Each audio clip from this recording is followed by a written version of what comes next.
Cote d'Ivoire, Ethiopia, Ghana, Guinea, Nambia, Tanzania, China, Belgium is a beautiful city. We are also praying for the people of Puerto Rico. Heroin overdoses are surging and meth overdoses in Nevada. And it's great to be back in Missouri.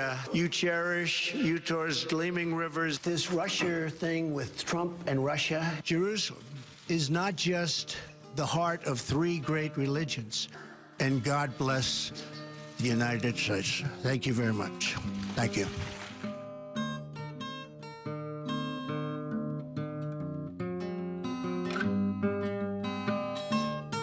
You're listening to TMI for the week of August 6th, 2018.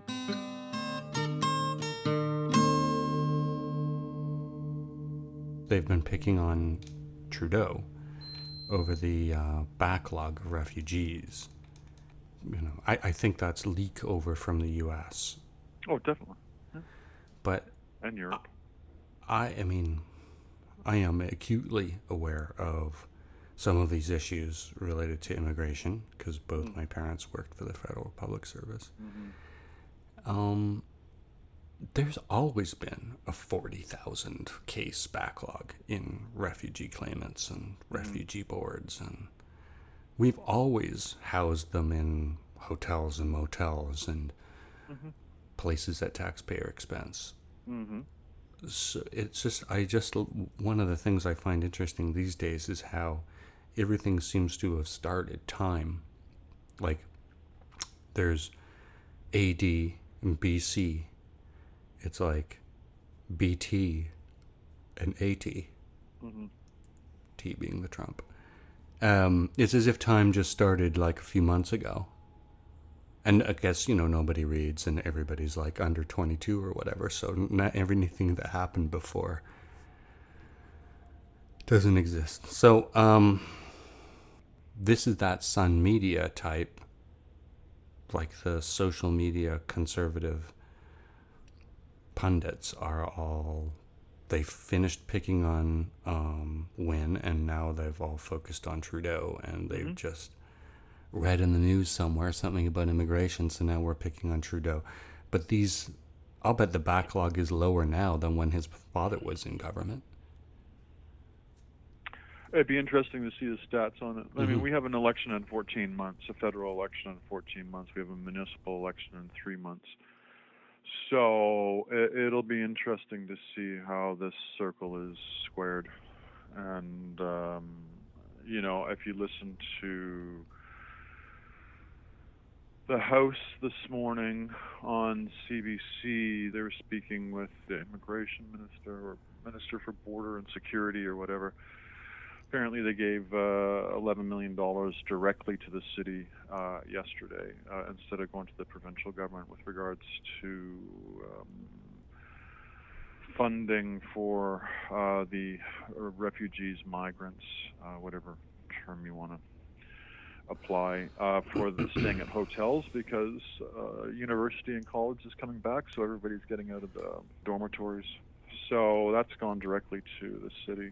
So, I mean, I think what you're going to find is there's going to be a knee-jerk response from the Trudeau government in the next few months, especially when Parliament resumes at the end of September, beginning of October. So if they're going to do anything before the Thanksgiving recess or the Christmas recess for the new year, they'll probably enact some legislation because, we're already in election mode for 2019, October 2019. It's already started. So the rhetoric, as you said, has started with Andrew Scheer and Reform Alliance Conservative Party. So, and Singh is basically, the NDP are of no consequence. I hate to say this. I think there's enough racists in Canada that there's no way, as long as Singh is the head of the NDP, he's just not going to get a seat, let alone be official opposition, leader of the opposition, let alone prime minister. There's no way in hell Canada's going to have a Sikh prime minister. No way. No. Too many racists. That's what I've learned in the last 14 years of being actively a paid political staffer. This country's too racist. And it's not just white people. I've heard Muslims Wait tell up. You're talking about the federal election. them. It's how many months from now? 14 months. What happened to Montclair? He's retired. He's gone back into law. I've spoken to friends of mine who are Sikh from India who say that there's never going to be any peace until they get rid of the Muslims in India. And I've spoken to Muslims in India who say that about Sikhs. And I've also spoken to Muslims from the Middle East who say there'll never be peace without the Israel and the Israelis being gone.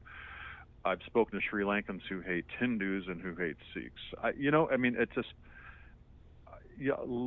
great people when you're talking to them, but all of a sudden when you start getting to politics and religion, so this whole thing of the NDP, under Leighton, he seemed to be somebody who was, I don't know how he would describe Leighton, but... The leader of the Conservative Party is... Andrew Scheer. Yeah. White bread as they come. It would be another Harper, no? Harper light. Huh. Yeah, I don't, just the way things sit in my bubble, I guess that I think Trudeau will win a second term. Minority. I'm calling it right now. That's a minority government.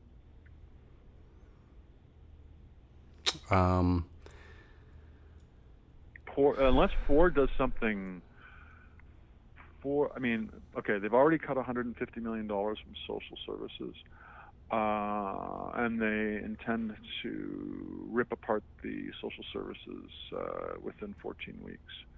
Okay, let me go through a list. So you're talking about Doug Ford. So ended the fight against climate change, canceled basic income pilot project, cut $355 million in mental health funding, and cut $100 million for school repairs. Started privatizing medical and prescription coverage, cut social assistance for the poorest. This is after 6 weeks? Something like that, yeah. Yeah, I guess it's almost 6 weeks, yeah. Yeah. But cutting welfare has always been, 1995, Harris cuts welfare 21.6%.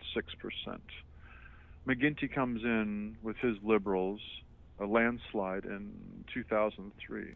They never raised the welfare ODSP rates back up to where they were before. As a matter of fact, I was reading just last night that even with the cost of inflation under Wynne and all this stuff when she was still in, it didn't even come close to raising the rates back up to where they were cut back in 95. So McGuinty and et al., there's no public appetite for welfare. So, and as I wrote in my notes in the column of this thing, they haven't even put the argument properly, to the people of Ontario or the people of Canada. If you have social stability, there's less likelihood of crime. There's less likelihood of... They cut that pilot project for basic income. Yeah, I know. So let's not beat around the bush. Through the 80s, that was the thing. That once... these were the talking points. Once a family goes on social assistance, the chances of them coming off it, and they were talking about whole areas of cities that had a high proportion of social assistance. Yeah, well, I guess they shouldn't have moved the jobs to China or India or Mexico. So it's very simple. I'm going to dumb it down to that. Look, you don't want people on welfare. You don't want people on basic income. Don't move the jobs out of Canada. Don't move the jobs out of Ontario. Keep the jobs here. You want Joe Fresh, clothing or H&M or something like that where it's made by slave labor. We want the jobs here in Canada. We want the jobs in Toronto. We want the jobs in Lindsay. We want the jobs in North Bay, Thunder Bay. We want them in Windsor. Well, we want to pay less. People want to work. We want to pay less for our T-shirts and our consumables. Who said that? Well, who said that? Well, I'm not the lowest common denominator. I'm not running for. It's Now, not a race to the bottom. wait People want a race to the bottom. You said Again, move to India. we were If you want a talking low about cost of living. we were talking about social assistance. Mm-hmm. This is a government decision, but when it came to applying blame, you were blaming consumers. I thought, Yeah, I'm blaming consumers for definitely, and buying government. cheaper stuff. Yeah. So they want cheaper stuff. So the bottom It's question, not the 1950s. the underlining question is, how do you then keep those jobs in Canada? Is it, Efficiencies, I guess. I don't know. well, it's with subsidies, or it's with tariffs, or it's with, cumbersome export deals, protectionism. Or there was a radical proposal that was made by, I don't know whom, but it must have been made by more than one person over the decades. We just, right around the world, we hit the reset button, and everybody's getting the same wage, same everything. Currencies are just everything right around the world. It's all one currency. There's no messing around with the currency, either raising it or lowering the value or whatever. And we are all working off the same song sheet. But and when the only way when we've seen you remove the capitalist incentive, don't we have only one type of sausage for sale and bread lines? Not at all. No, then it becomes competition. Who can make the best? Are you making a Hennessy cognac, or are you making Coca-Cola that's trying to be Hennessy? I mean, you know where I'm going? I'm going to the extreme with this, obviously. You're going to have urine tasting apple juice, or is it going to be real apple juice?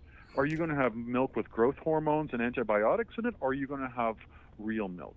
Is this It becomes competition. It becomes competition. Who's going to make the best? Is this kind of thinking the reason why the Republican Party seems to be pretty happy with the Russians right now?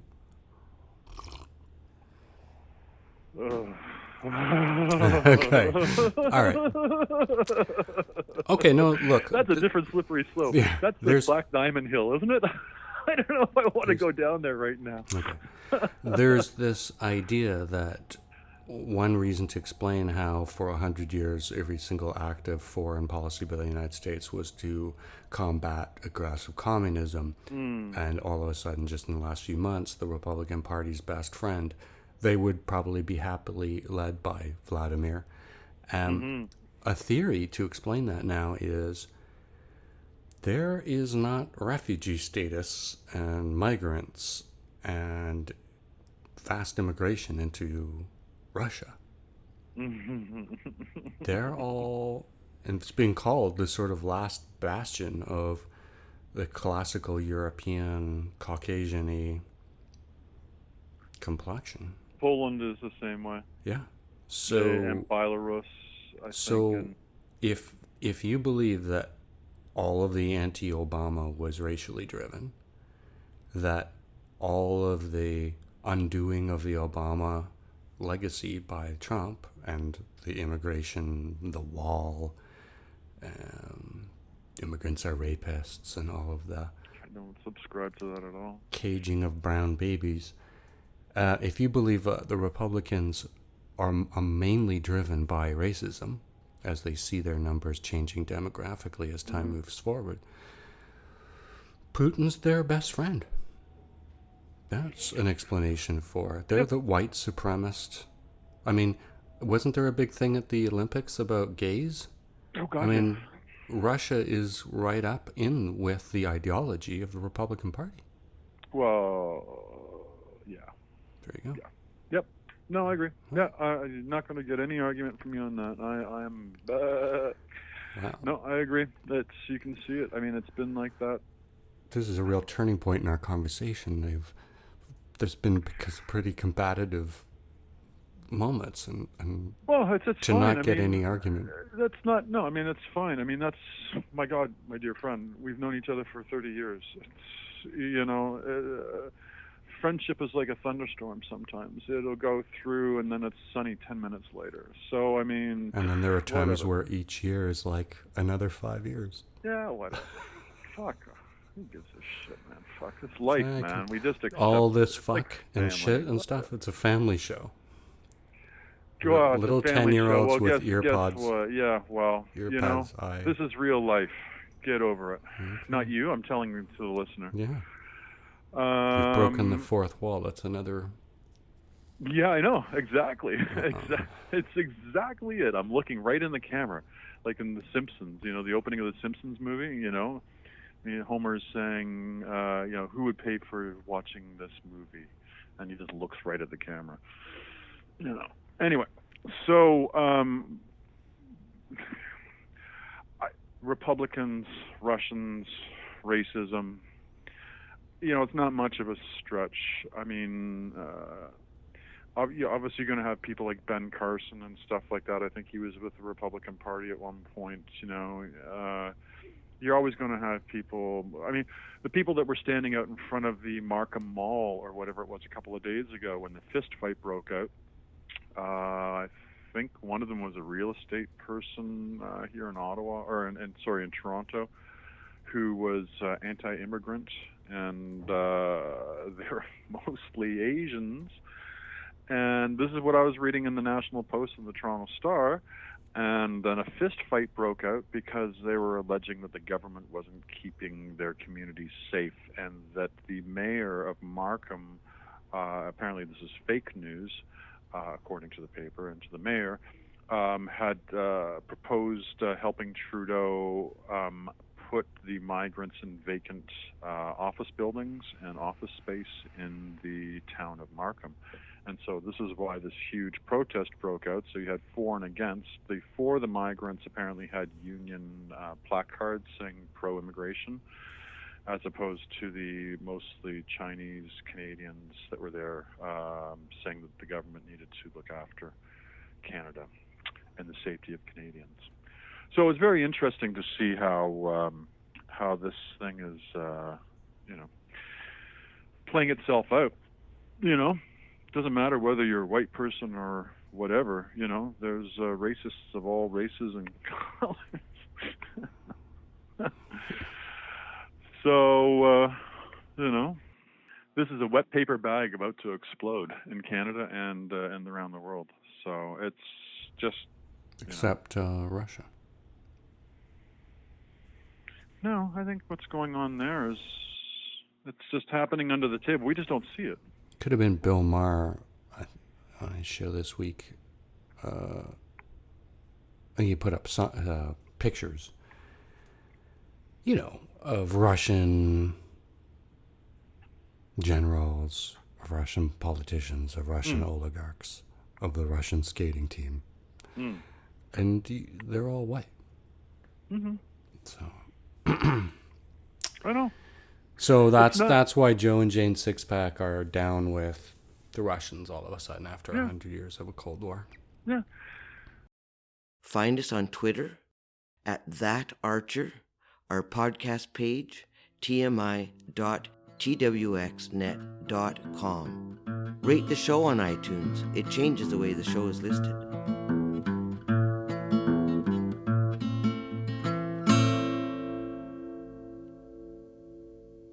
In his first year as president, Trump made 2,140 false claims, according to the Washington Post. I think in the last 6 months, it spiked to 4,229. Okay. So it's greatly accelerated the Thank God for lies free press. per day. Right. So the truth is, he's trying to obfuscate the truth, and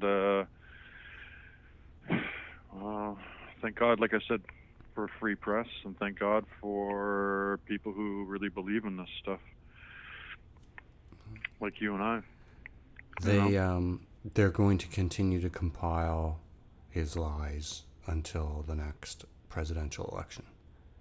They were just going to do the first year and write a story, but they're just inundated with, and so they're just going to keep making this list. Depending on how this plays out, and depending on what happens in the next 20 years, let alone 200 years, I think if democracy does survive, or if it matures, this is going to be a valuable lesson. Whether we like to admit it or not currently, because we're the frog in the boiling water, this is a valuable lesson. on the evolution of politics, of democracy, Well, and it's not the first time people have learned this lesson. yeah, but I mean, how many times did it take to get to develop a stable TNT? How many times did it blow up in the person's lab, right? So how many times did it take to get the Wright brothers to have a plane to fly correctly and defy the laws of physics or work with the laws of physics? Same thing with democracy. It's not. This has been evolving since Plato and Aristotle and Sophocles. I mean, this has been going on for over 2,000 years, man. So, I mean, we didn't have mental health issues really be acknowledged as mental health issues, but it's just only in the last 18 years. The Washington Post will continue to compile statistics using a small team overseen by Glenn Kiesler, the editor and chief writer of the Post's fact checker column. I cannot talk today. The Post's fact checker column. So, whatever happened to truth, justice, and the American way? Just vomiting all over the floor right now. Where is that line from?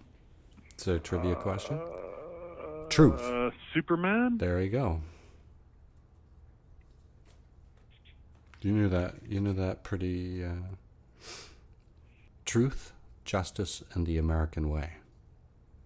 So, what is, American exceptionalism, leader of the free world? I can't even say that without laughing. I know, with a straight face. Same here. But, all this apple pie in the sky stuff.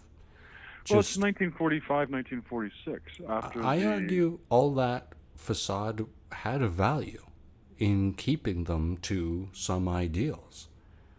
And they've turned into something. Like it's a banana republic. Again, I got to Google the word republic.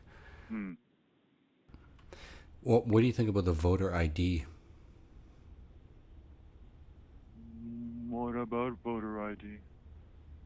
It was You a have big to prove story in who you American news this week. Well, I mean, having worked for Elections Canada, I mean, I'm just only using my own experience. If you can't prove who you are, then you can't vote. Simple as that. Not that everybody votes. Nobody votes anymore. So how that would look in Ontario is that during the last election, if they didn't mail you a card, you could go with some ID, and if they found you on the voter list, then you could vote. Yeah. But this would sound like it's a voter ID card. So now you have to take time off work and go get a voter ID card and wait in some municipal lineup and get some card. Maybe it'll have your picture, maybe it won't. The whole bureaucracy behind that, and corporations printing the plastic cards and waiting in the mail. People who are illiterate or people who don't have time to mess around with another layer of bureaucracy. It's just another way.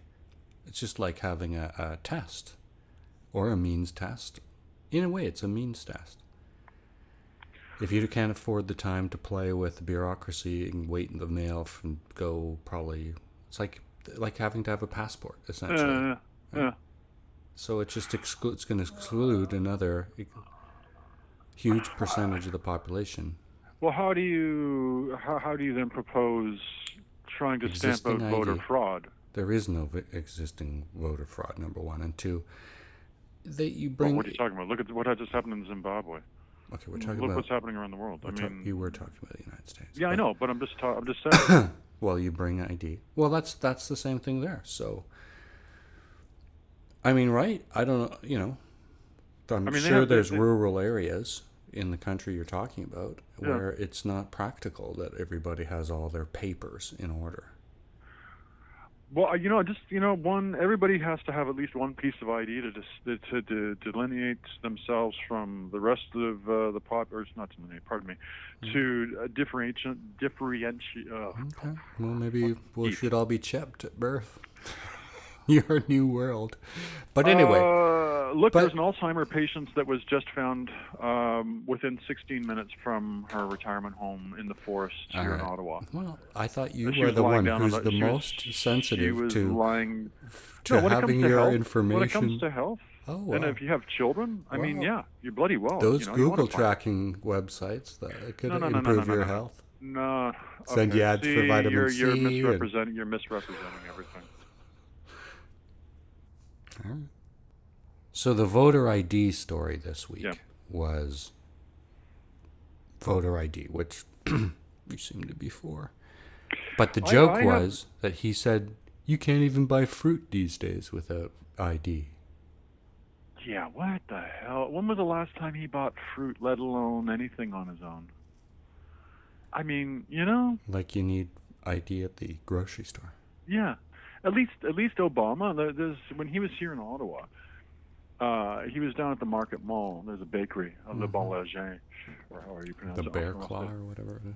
No, the Canada cookie. And so there's a huge picture on the door where he walked in, where Obama walked in with all his Secret Service, and he's handing a $20 bill to the owner of the Le Bon for his Canada cookie for his daughters. And at least, and that was Canadian currency. It wasn't even American currency. I remember the story differently. It was that he was going for some beaver tail or something. I think he had been at Beaver Tails first, but he eventually walked over to the Market Mall because it's right across the street, right across Williams Street. So the south end of the entrance to the mall. I doubt he'd go. I don't know. Made in Canada cookie. There's No. an It was idea. a Canada. It was they make them at the bakery. imagine Canada that. cookies. Yeah. Like it'd be a nice sugary. It would be like a shortbread, and in red frosting, it would say "Made in Canada" cookie. There's my $1 billion idea for this week. Yeah. Well, they already did. Sorry. I think it was like 2008 or 2009. They have a Made in Canada cookie. Yeah. It has a Oh, Canada maple Jesus. leaf. Yeah, everything. They make them right there, and then you got the red. It says Made in Canada? icing. I don't know if they said Made in Canada. It's made in Ottawa. Yeah, it's made right there on location. Come on, So. it should say "Made in Canada," like the sticker that his dad put on Trudeau's dad. Yeah. Well. Okay. Oh, did you read this thing about the NRA's possibly going bankrupt? Ooh. Okay, I see a criminal investigation there. Okay, well, how do they misappropriate their funds? That's like hearing Apple going bankrupt. Like, what? Well, I wonder if people, because I've said right along, how can a whole population justify every act of foreign policy by the United States as being part of a war against communism? And then all of a sudden, those very same people, the NRA, is in bed with Russian spies and involved in electioneering using money. So if in the world I thought I lived in, Yeah. all those people would leave the NRA and their coffers would start going empty in the world that I thought I lived in. Yeah. And so now, here's this story. So I don't know how long, if this is something that's been in the machinery for a long time, or if it's as a result of this Russian investigation and connections between the NRA and Russian oligarchs. I mean, see, this is the thing I keep saying, like the very people that support him are the ones harmed by his policy. The very same people who support him, I thought, were moral majority people. The same people who support him, I thought, were people who were against Russians.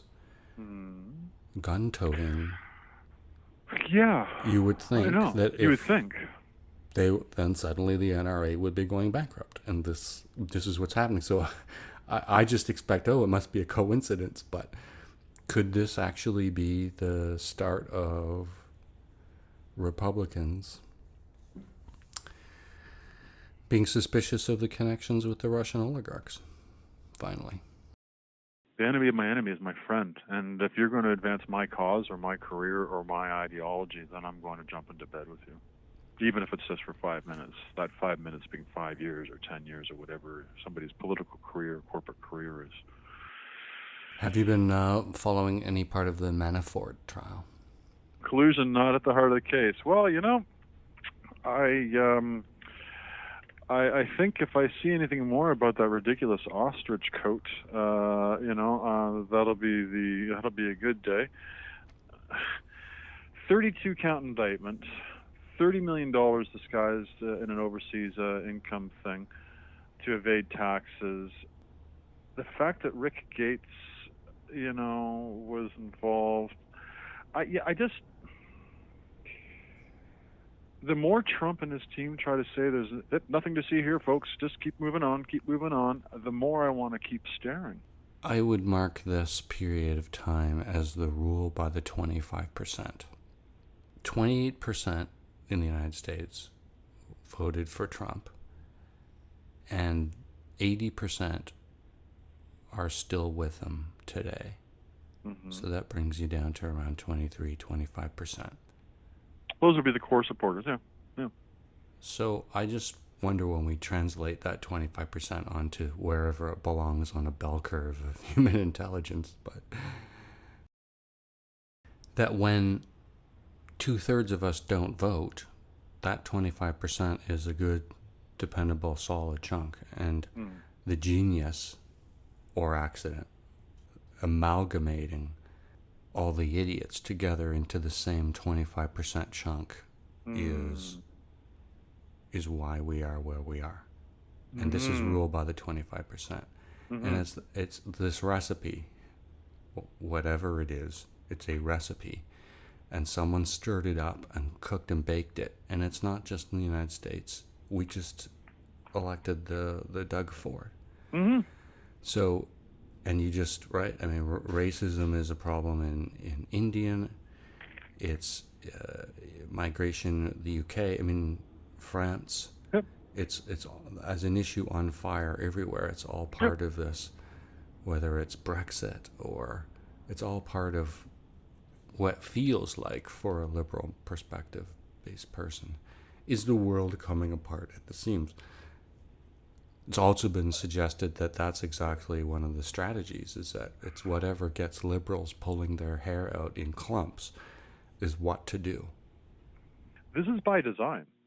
Just prior to 9/11 to just after 9/11, all these little things started being enacted. All these little lies, the weapons of mass destruction. Now we've been in Afghanistan since the beginning of the 21st century, Canada, the United States, NATO, et cetera, et cetera. Okay, well, that's an example. So ISIS you comes just to power. Cited an example of... Smartphones come into use. Your example of lies, getting away with lies. So the weapons of mass destruction was a big lie. Mm-hmm. They got away with it. A whole war was predicated on it. Mm-hmm. And there were no consequences. Mm-hmm. So I wonder if that laid grounds for the theory that, what if we just lie all the time? Well, I think a simple legal fix, you could fix it with one simple law. If you're an official of the White House, president or press secretary, it would be illegal to lie to the American public, just like giving false testimony in court. I submit to you that if you wanted to lie to the public during a press conference on behalf of the White House, you would ask for a warrant from a judge and have to argue that it was in the strategic nation's interest, possibly only in time of war, but who knows, to utter a falsehood. It would be knowingly disseminating false information. And if you think, that would be a litigious argument, the White House could defend itself under the term knowingly. But if you're the president and the White House, then it is presumed that you are able to get the correct information on any statements you utter. And furthermore, because uttering falsehoods, when it benefits your campaign, your success as a politician, or keeping your job, if you utter falsehoods and benefit from those falsehoods, this is fraud. I don't think there's, in all of this lies, the 2,000 in 1 year, the 4,000 in a year and a half, no consequence, no legal ramification. we have to admit that it is perfectly okay for the president to lie to us. This is a realization I can't even... it's unbelievable. I can't believe it.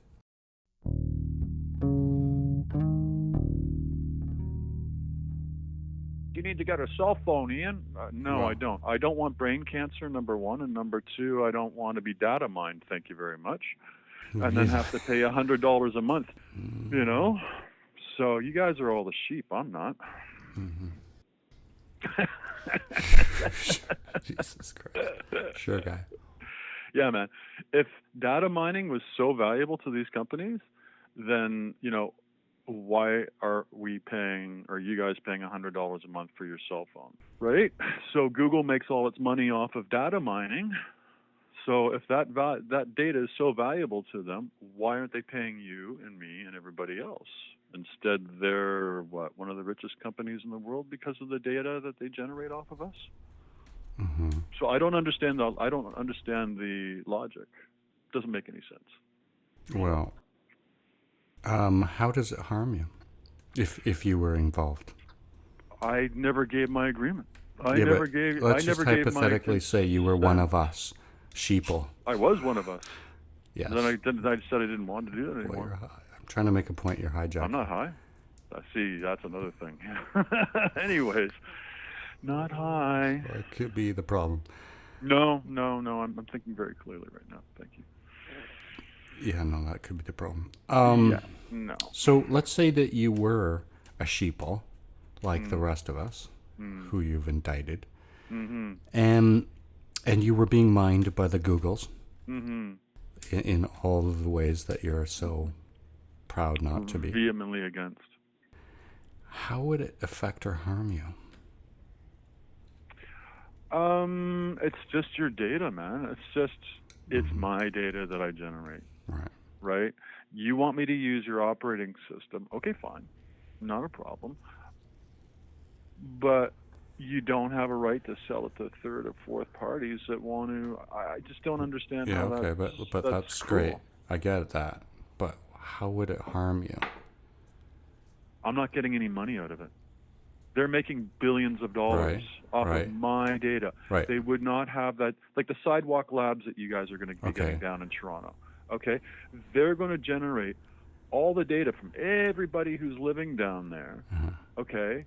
But they're not going to put it back into the community. They're not going to give it back to the people that are actually creating it. Right. That And doesn't so make any what sense. is the harm in that? How does that harm anyone? If There's I'm no gonna argument. if I'm going to work for you, Yeah. you're going to pay me, Why? right? Why? Why? Because that's the contract. That's a social contract that we agree. We don't Okay. agree in slavery. So let's It's just the say... same thing for companies that are doing data mining. Hang on. Let's say that carbon dioxide suddenly became incredibly valuable. Yeah. We're all breathing it out every Yeah. breath. Yeah. So if they had a way of hanging something on the ceiling of your apartment that captured it and sold it at profit, Yeah. you'd have to have a taste. Yeah. If we're generating it, I Yeah. mean, what? Since But when what is harm since is it when causing you? It's not causing any harm. Okay. If Then I'm why creating do you something, if I'm deserve... creating something, Yeah, but if I'm, okay, if I'm I part get of that something, part. Yeah. Well, then Why? what's with the questions? If you get that part. Just because you're creating it. Okay, let's. You're turds. So right now, they get flushed into the Ottawa River. Suddenly, the stock market changes, and it becomes a commodity. Yeah. Okay. So overnight, all of a sudden, your turds are now being captured by the municipality, and they're generating huge profits. Why do you need a taste? You've been crapping your whole life. Yeah, but if you've all of a sudden making a commodity out of it. Well, that's some of the news I noticed this week, such as it is. And as it is such, so also as such it is unto you. So also it is unto you. Steve Schmidt summed up Donald Trump's PR strategy last night on Real Time with Bill Maher. What we're saying is 5 things. We're seeing somebody go to mass rallies, constantly lie, to incite fervor in a cult of personality base. We're seeing him make victimization honorable. They're all victims, right? We're seeing the allegation of conspiracy, the deep state, hidden nefarious movements that only the leader can see. We see the scapegoating of minority populations, vulnerable populations, and then lastly, the assertion that I need to exercise these powers that no president has ever claimed to have. This is deliberate. This is an assault on objective truth. And once you get people to surrender their sovereignty, that what is true is what the leader says is true. What is true is what the leader believes is true, even though what's true is staring you in the face. When that happens, you're no longer living in a democratic republic. Right. 35% of this country has checked out. They have joined a cult. They are obedient. They are obedient to the leader. And this is straight out of 1984 with Winston at the end of the book, when the party official is holding up 4 fingers and says, Winston, how many fingers there are? Winston in tears says, I see only 4. And the leader of the party says, but it could be 3 or it could be 5. It is what the party tells you. And that is when democracy dies in America. Find us on Twitter @thatarcher. Send us an email, archer@twxnet.com. For guest links and contact info, visit our podcast page, tmi.twxnet.com. Find us on Android and Apple Podcast apps. Subscribe and rate the show on iTunes. I'm Dave Archer in Toronto. And I'm Ian Stolberg in Ottawa.